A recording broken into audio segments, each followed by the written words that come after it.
Bismillahirrahmanirrahim.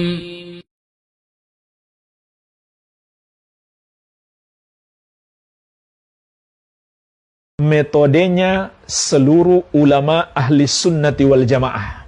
Metode para sahabat radhiyallahu ta'ala anhum ajma'in, tabi'in dan tabi'ut tabi'in, termasuk metodenya imam 4 madhab, Abu Hanifah, Malik, Syafi'i, dan Ahmad.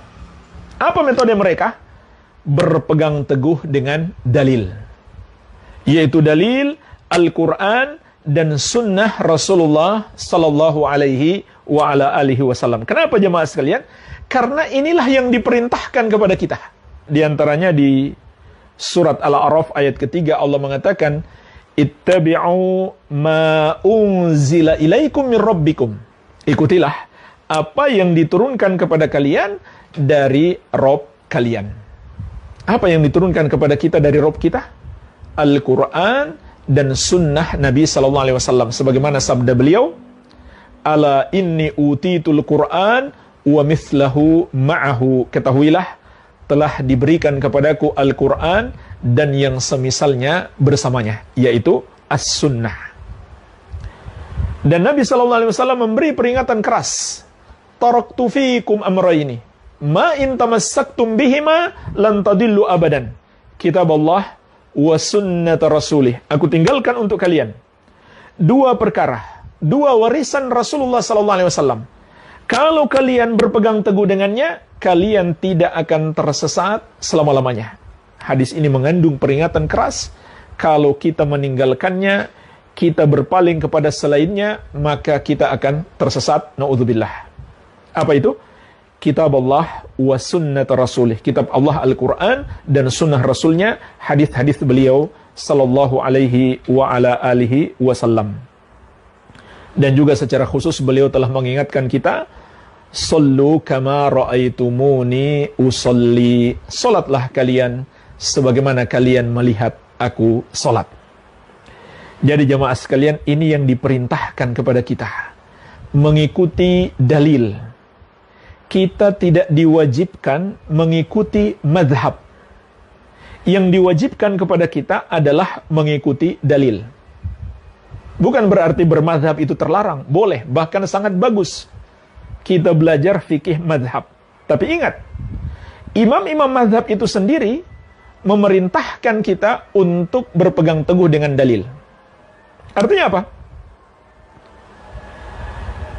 Andai kita jumpai dalam mazhab yang kita pelajari atau yang kita ikuti bertentangan dengan dalil, maka para imam mazhab itu sendiri menyuruh kita untuk mengikuti dalil. Jangan mengikuti pendapat mazhab, jangan mengikuti pendapat mereka. Jadi tidak masalah bermazhab, itu sangat bagus. Yang masalah adalah kita fanatisme terhadap mazhab. Kita fanatisme terhadap madhab dan mengharuskan orang ikut madhab. Ini bahkan kata para ulama menyelisihi ijma'. Menyelisihi ijma'.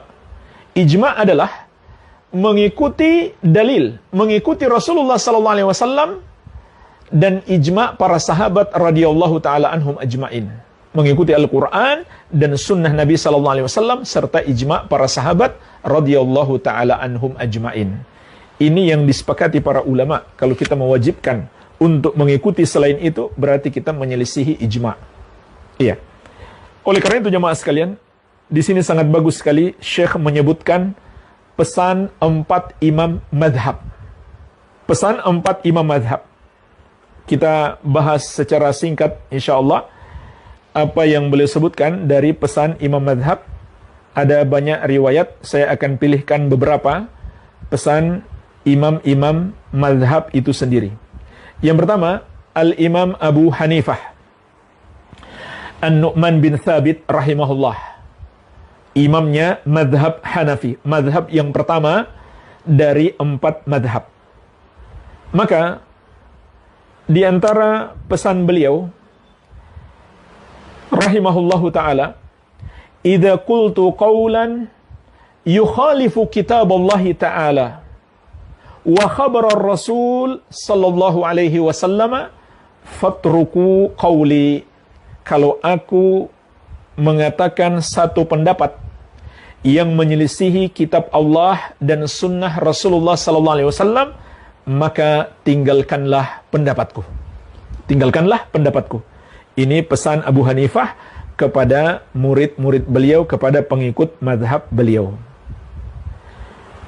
Berikutnya Al-Imam Malik bin Anas, imam mazhab Maliki, mazhab yang kedua dari 4 mazhab. Di antara nasihat beliau rahimahullahu ta'ala, innama ana basyarun ukhti'u wa usib. Aku hanyalah manusia, aku bisa salah dan bisa benar. Fanzuru fi ra'yi, maka perhatikanlah pendapatku itu. Fakullu ma wafaqal kitab wa sunnah fakhudhuhu, maka setiap pendapatku yang sesuai dengan Al-Quran dan sunnah, ambillah. Wa kullu man lam yuwafiqil kitab wa sunnah fatrukuh, dan setiap pendapatku yang menyelisihi Al-Quran dan sunnah, tinggalkanlah. Jadi jemaah sekalian, inilah hakikat kita bermadhab. Bermadhab itu adalah kita mencari tahu pendapat-pendapat para ulama yang berdasarkan dalil. Tentu para ulama telah berusaha semampu mungkin. Namun namanya manusia, bisa saja mereka salah. Bisa saja mereka menyelisihi satu hadis yang mereka belum ketahui. Makanya mereka berijtihad sehingga terjadi kesalahan.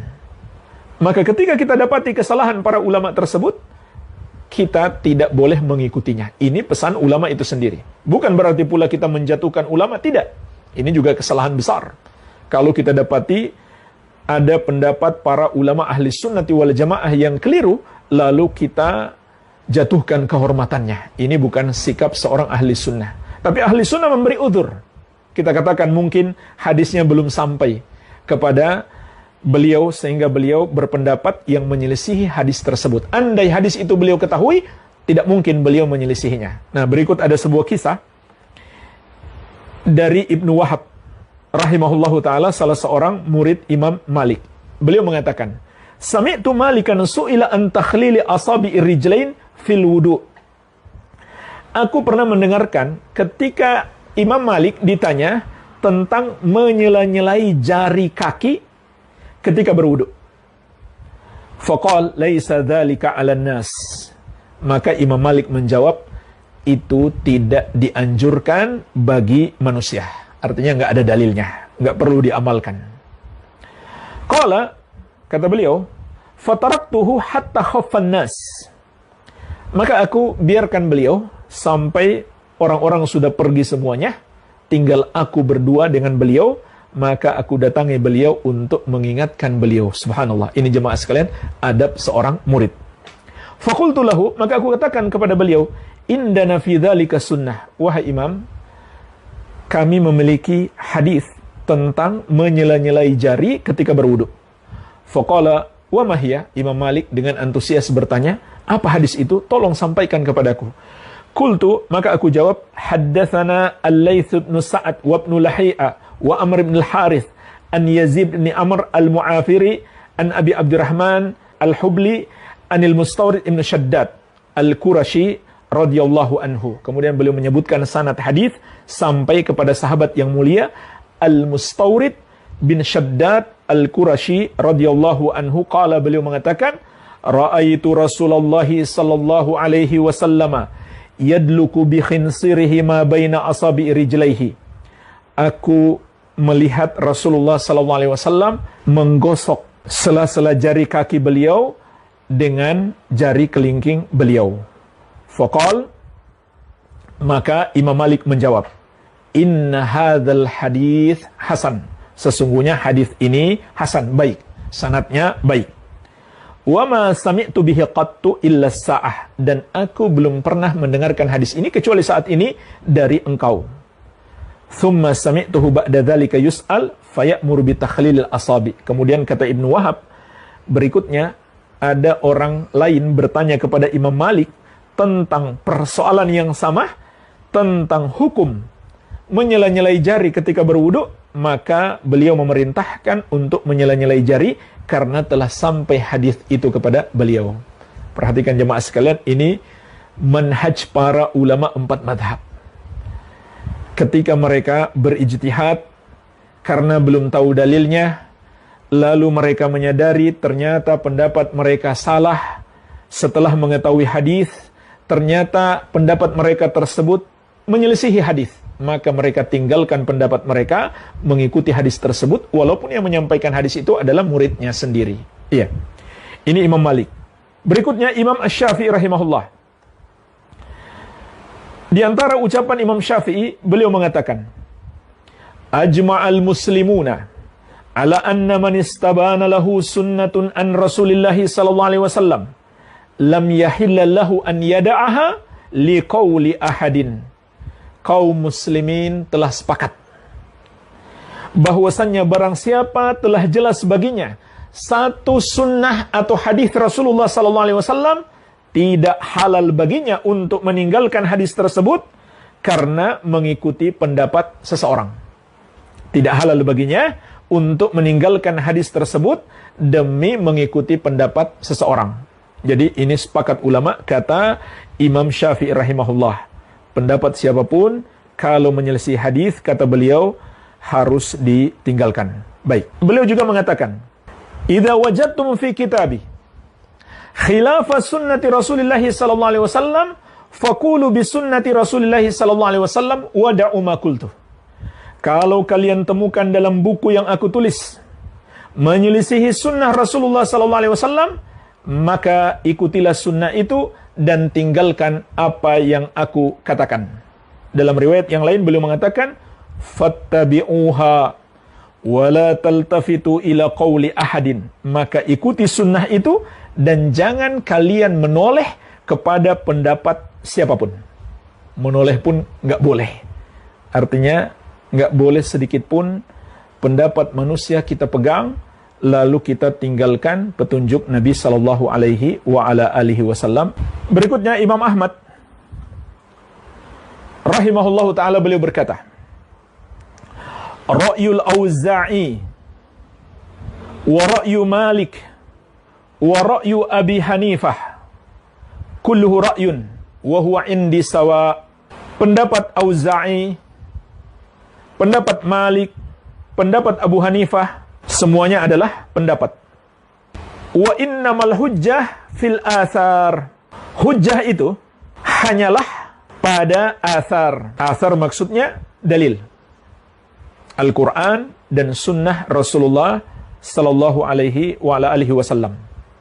Beliau juga mengatakan, man radda hadits Rasulullah sallallahu alaihi wasallam fahuwa ala syafa halakatin.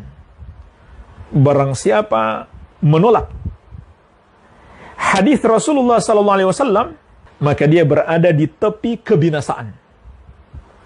Jadi ini peringatan dari Al-Imam Ahmad rahimahullahu taala. Walhamdulillah jamaah sekalian, inilah ucapan-ucapan para imam dari seluruh madhab. Imam yang 4, imamnya madhab tersebut, untuk berpegang teguh dengan dalil. Dan juga pesan imam-imam mazhab ini betul-betul diamalkan. Betul-betul diamalkan oleh para pengikut mereka yang sejati.